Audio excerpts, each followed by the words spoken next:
मित्रांनो, जिल्ह्यातील शेतकऱ्यांच्या मार्च महिन्यात काही शेतकऱ्यांच्या केवायसी झाल्या, त्यानंतर एप्रिलमध्ये काही शेतकऱ्यांच्या ई-केवायसी झाल्या. परंतु मित्रांनो, 1 ते 1.5 महिन्याचा जवळपास 2 महिन्याचा कालावधी लोटलेला असून सुद्धा अद्यापही जिल्ह्यातील शेतकऱ्यांना जी अतिवृष्टीची नुकसान भरपाईची जी मदत आहे ती शेतकऱ्यांच्या खात्यावर ही वितरित झालेली नाही. बऱ्याच शेतकऱ्यांच्या कमेंट सुद्धा आले की बुवा आमच्या जिल्ह्यातील जे अतिवृष्टीची भरपाई आहे ती कधीपर्यंत शेतकऱ्यांच्या खात्यावर वितरित होईल. त्याचबरोबर बऱ्याच शेतकऱ्यांना प्रश्न निर्माण झाला की आम्हाला खरीप पेरणीच्या पूर्वी ही रक्कम शेतकऱ्यांच्या खात्यावर वितरित होईल की नाही, असे बरेच प्रश्न शेतकऱ्यांना पडलेले आहेत. तर तो जिल्हा कोणता आहे, त्याचबरोबर या जिल्ह्यातील जी अतिवृष्टीची मदत आहे, नुकसान भरपाईची जी मदत आहे शेतकऱ्यांच्या खात्यावर कधीपर्यंत वितरित होणार आहे त्याविषयीची सविस्तर माहिती आपण आजच्या व्हिडिओमध्ये क्लिअर करण्याचा प्रयत्न करणार आहोत. तत्पूर्वी जर चॅनलवर नवीन असाल तर चॅनलला सबस्क्राईब करा आणि समोरील जे बेल आयकॉन बटन आहे ते दाबायला विसरू नका. तर नमस्कार मित्रांनो, मी राज सुरेतर, स्वागत आहे कृषी मन युट्यूब चॅनलमध्ये. मित्रांनो, तुम्हाला कोणत्याही गोष्टीसाठी घटकासाठी जर शेतीविषयी काही प्रश्न असतील तर डायरेक्टली इन्स्टाला मेसेज करून विचारू शकता. इंस्टाग्राम आयडी हा डिस्क्रिप्शन बॉक्समध्ये दिलेला आहे. वळूया आपल्या टॉपिककडे. मित्रांनो, आपण ज्या जिल्ह्याविषयी माहिती घेणार आहोत तो जिल्हा म्हणजे अकोला जिल्हा. अकोला जिल्ह्यातील मागच्या 2-3 दिवसापूर्वी बऱ्याच कमेंट आले की बाबा ई-केवायसी करून एवढे दिवस झाले अद्यापही शेतकऱ्यांच्या खात्यावर रक्कम वितरित झाली नाही. आमची केवायसी होऊन जवळपास मार्चमध्ये केवायसी केली, अद्यापही आम्हाला ही अतिवृष्टीची मदत मिळालेली नाही. तर मित्रांनो, त्याचं कारण काय? अतिवृष्टीची मदत ही अद्यापही शेतकऱ्यांच्या खात्यावर वितरित का नाही झाली? त्याचं कारण म्हणजे मित्रांनो, कृषी विभागाने स्पष्ट केलेलं आहे.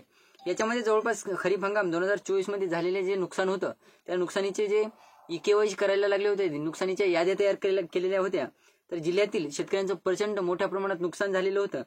त्या कारणास्तव मित्रांनो, जे ई-केवायसीच्या याद्या ज्या तयार केल्या तलाठ्यामार्फत म्हणा किंवा ग्रामपंचायत कार्यालय इथे अशा ठिकाणी ज्या ई-केवायसीच्या याद्या तयार करण्यात आल्या, म्हणजे आपण ते काय करतो, आपण डॉक्युमेंट देतो, आपले डॉक्युमेंट देतो, आधार वगैरे, आणि नंतर आपल्याला वाटतं बाबा आपली यादीमध्ये नाव येईल वगैरे, या गोष्टी सगळ्या झाल्या मित्रांनो. परंतु मित्रांनो, काय केलं माहिती? अकोला जिल्ह्यातील जे प्रकरण उघडकीस आलेलं आहे त्या अंतर्गत काय झाले, ज्या शेतकऱ्यांना म्हणजे काही शेतकऱ्यांना ई-केवायसीची जी यादी होती त्याच्यामधून वगळण्यात आलं. म्हणजे ई-केवायसी तर केली शेतकऱ्यांची, परंतु काय केलं, एखाद्या शेतकऱ्यांचे गरीब शेतकऱ्यांचं काय केलेलं आहे, ई-केवायसी केलेले जे फंड होत असतो, जो शेतकऱ्यांच्या नावावर जे रक्कम येत असते ती डायरेक्टली दुसऱ्याच्या खात्यावर ही वळवण्यात आलेली आहे. म्हणजे असे बरेच शेतकरी यामध्ये आता फसले गेलेले आहेत. म्हणजे काही एखाद्या शेतकऱ्याने काय केलं आता त्याच्यामध्ये सुद्धा सांगतो. काही शेतकऱ्यांना रक्कमा सुद्धा वाढून येणार आहेत, त्याचं कारण सांगतो. काही शेतकऱ्यांची जे आपण नेहमीच माहिती घेतो किंवा लाच वगैरे दिली की आता तेवढं डीपमध्ये बोलू शकत नाही मी, तर त्याच्यामध्ये काय आहे मित्रांनो, जर आमचं नुकसान जास्त दाखवा, आमचं जे हे आहे आम्हाला रक्कम जरा जास्त येईल असं काहीतरी करा, असं म्हणून थोडंसं लाच वगैरे देण्यात आली. आणि त्या अंतर्गत काही शेतकऱ्यांना चांगल्या प्रकारच्या रकमा, म्हणजे एकीकडे काही शेतकऱ्यांना कमी रकमा, पीक विम्यासारखंच झालेलं आहे मित्रांनो अकोला जिल्ह्यात.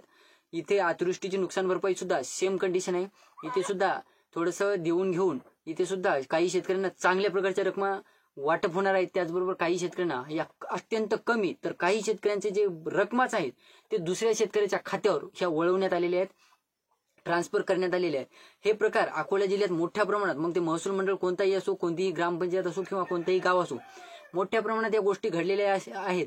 त्या कारणास्तव मित्रांनो, हे प्रकार उघडकीस आल्यामुळं आता योग्य ती कारवाई होणार आहे. आणि त्यानंतर अकोला जिल्ह्यातील जे शेतकरी आहेत, अतिवृष्टी नुकसान भरपाई जी मदत ज्या शेतकऱ्यांना मिळणार आहे त्या शेतकऱ्यांना आता जवळपास 1 जून नंतर किंवा 1 जून पूर्वी सुद्धा, म्हणजे सध्या तरी नाही, 8 ते 10 दिवस तर नाही, परंतु 1 जूनच्या जवळपास ही रक्कम शेतकऱ्यांच्या खात्यावर वितरित होणार आहे. त्यात मित्रांनो, आता तुम्हाला जर ई-केवायसी करून सुद्धा जर रक्कम नाही मिळाली तर समजून जा की तुमची जी रक्कम आहे ती एकतर ट्रान्सफर करण्यात आलेली आहे किंवा तुमचं जे ई-केवायसी आहे ती पूर्णपणे, म्हणजे ई-केवायसी केल्यानंतर जे निधी आहे तुमच्या नावावरचा त्या निधीमध्ये काहीतरी घोळ करण्यात आलेला आहे असं समजून जा. आणि जेव्हा तुम्हाला ही रक्कम वितरित होईल, आता यानंतर सुद्धा मी जेव्हा रक्कम वितरित होईल तेव्हा सुद्धा व्हिडिओ बनवेल, परंतु तुमच्या जर खात्यावर या रक्कमा वितरित नाही झाल्या ते सुद्धा मला कमेंट करून सांगायचं आहे, जेणेकरून आपण काहीतरी योग्य ते व्हिडिओच्या माध्यमातून माहिती घेण्याचा प्रयत्न करणार आहोत.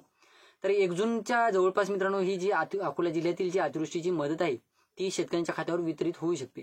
तर ही होती छोटीशी माहिती मित्रांनो. व्हिडिओ आवडला असेल तर लाईक करा, चॅनलला सबस्क्राईब करा आणि जास्तीत जास्त शेतकऱ्यांपर्यंत पोहोचवण्याचा प्रयत्न करा. धन्यवाद.